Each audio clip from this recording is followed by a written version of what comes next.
Na lakini kama mlivyoambiwa leo ni siku ya Police Family Day kama bango linavyoonyesha hapo, tunafanya Police Family Day. Hii Police Family Day tunafanya kwa Tanzania nzima. Kila wilaya inafanya sehemu ilipo na tunapeleka mrejesho kwa wakuu wetu wa kazi. Labda unaweza ukajiuliza kwa nini tunafanya Police Family Day? Police Family Day tunafanya kila mwanzo wa mwaka kwa maana ya kwamba kwanza tunamshukuru Mwenyezi Mungu kwa kutufikisha salama kumaliza mwaka salama na kuingia mwaka mwingine.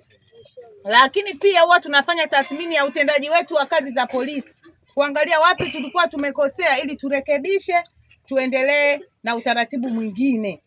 Lakini sambamba na hilo huwa tunaona ndio muda rasmi wa kukutana kama familia za polisi na kubadilishana mawazo kwa ajili ya mustakabali wa familia zetu, lakini na jeshi kwa ujumla. Pia tuna wajibu wa kuwashukuru kwa sababu tuna polisi jamii. Tuna wajibu wa kuwashukuru kwa kutupa ushirikiano kwa kipindi cha mwaka wote huo kufanya kazi salama.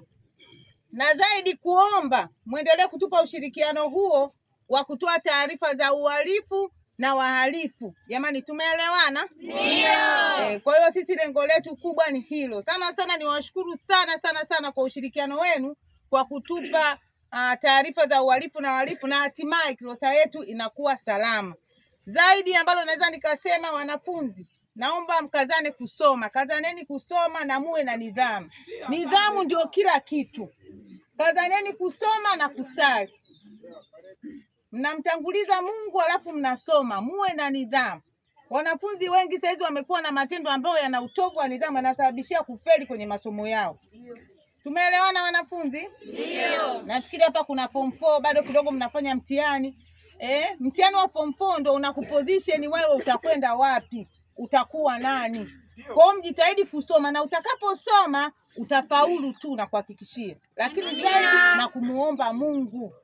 Mfanye discussion, mpendane, mshirikiane, mtafika mwisho. Sisi tunawategemea nyendo taifa ambalo linakuja kuendeleza nchi yetu. Si mnajua kuna dira ya mwaka 25-50. Nyinyi ndio kuendesha ile dira, sio sisi. Sisi tutakuwa wajuzi tayari. Kwa hiyo nyinyi hapo mkazane kusoma. Watoto wa kike mmenisikia? Ndio. Jitahidi kuwa na maadili, msikubali kudanganywa. Tumeelewana? Ndio. Msikubali, rizika na kipato anachokupa mzazi wako, kitumie vile vile kulingana na mzazi wako anachokupa. Acheni tamaa. Acheni tamaa, someni, mtakuja kupata kazi, mtajitegemea wenyewe. Kila kitu mtafanya wenyewe. Kwa hiyo mkazane kusoma. Sawa? Ndio.